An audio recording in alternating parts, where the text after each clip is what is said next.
It was 4 a.m. on November 15 in the Zimbabwean capital of Harare. After gunshots had shattered the quiet of the night, many were alert.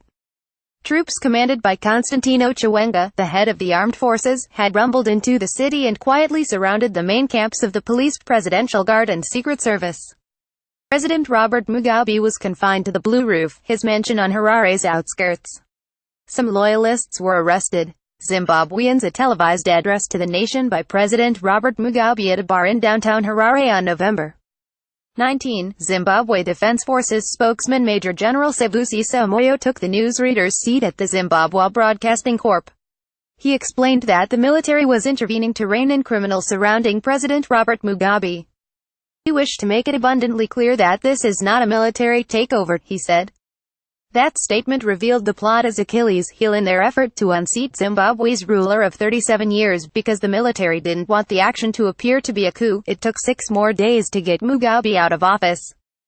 Via public pressure, impeachment threats and hours of backroom cajoling, the military and its backers knew that in recent years, the African Union, the continent's intergovernmental forum, had suspended countries where the army has overthrown the government.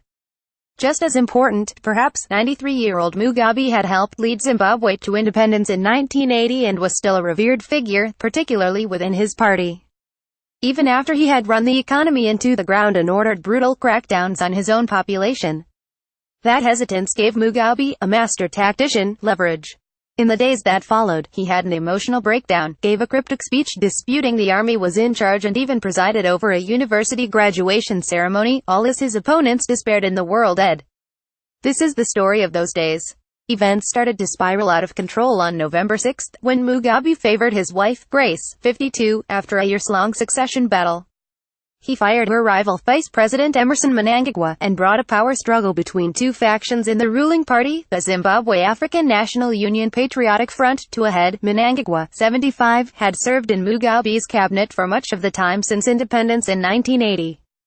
For long periods, he was in charge of the security and intelligence services, the very instruments Mugabe had used to shore up his power. Over the years, many of Mugabe's opponents had mysteriously fallen victim to a fatal accident. Now, hours after he was fired, Mnangagwa fled the country, but had developed a fierce reputation and a nickname to match it, the Crocodile. Within the party, his supporters became the Lacoste faction, a play on the clothing brand's crocodile logo. While Mnangagwa was away, Chiwenga stepped to the fore.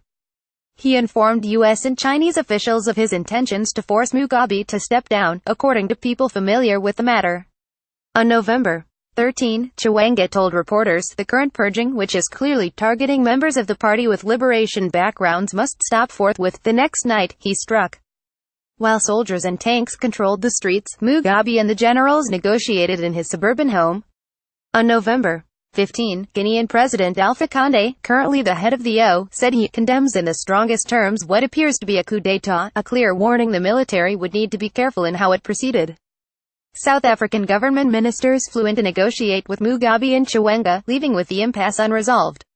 Zimbabwe's military appeared to be in control of the country on November 15, in Harare. Mugabe's political backing crumbled all at once.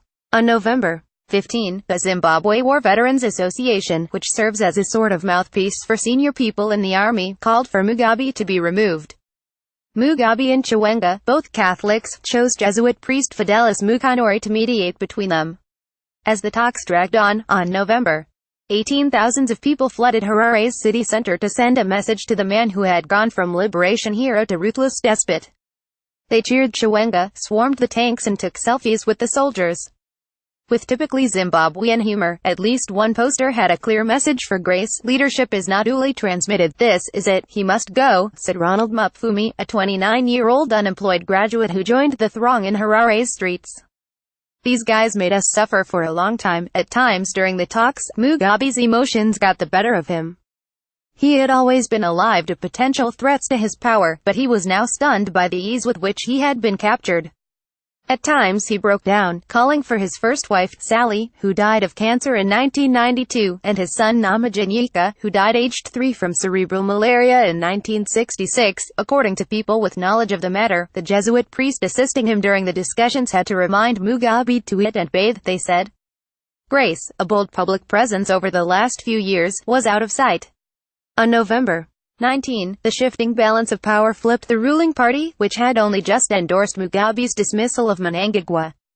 Now, all 10 of the ZANU's provinces voted for Mnangagwa to replace Mugabe as party leader. Grace and some of her supporters were expelled and, the party said, should be prosecuted for their involvement in corruption. It again appeared Mugabe was done for. His age was showing. When he appeared on national television that night, sunken into a high-backed chair, flanked by generals, many Zimbabweans thought he would announce his resignation. According to people familiar with the matter, he had just told those very generals that's what he would do. Zimbabwe's Commander Defense Forces General Constantino Chiwenga, Center, speaks during a press conference on November 20 in Harare. For 20 minutes, the president rarely looked up as he haltingly read a meandering and verbose speech. The military's intervention did not amount to a threat of our well-cherished constitutional order, Mugabe said. Nor was it a challenge to my authority as head of state and government. Not even as commander-in-chief of the Zimbabwe Defense Forces. To the man, the command element remained respectful and comported. The closest Mugabe came to recognizing weakness was to apologize for a few mistakes he'd made after dropping some pages and losing his place. Chiwenga had to lean over to point him to the right spot. Mugabe's defiance was forcing his challengers to either go through with the military coup or press on through political channels. Senior ZANU officials started poring over the constitution. It was perhaps unsurprising that a man with 7 university degrees would make them work for their prize. But the genie was out the bottle, and ZANU started impeachment proceedings on Monday. Tuesday afternoon, Mugabe caved in. At 5:56 p.m., the Speaker of Parliament, Jacob Mutenda, interrupted the hearings to read out a letter he'd just received from Mugabe. As soon he uttered the words that Mugabe would depart, the lawmakers roared and cheered in jubilation. Unbridled celebrations burst out into the streets.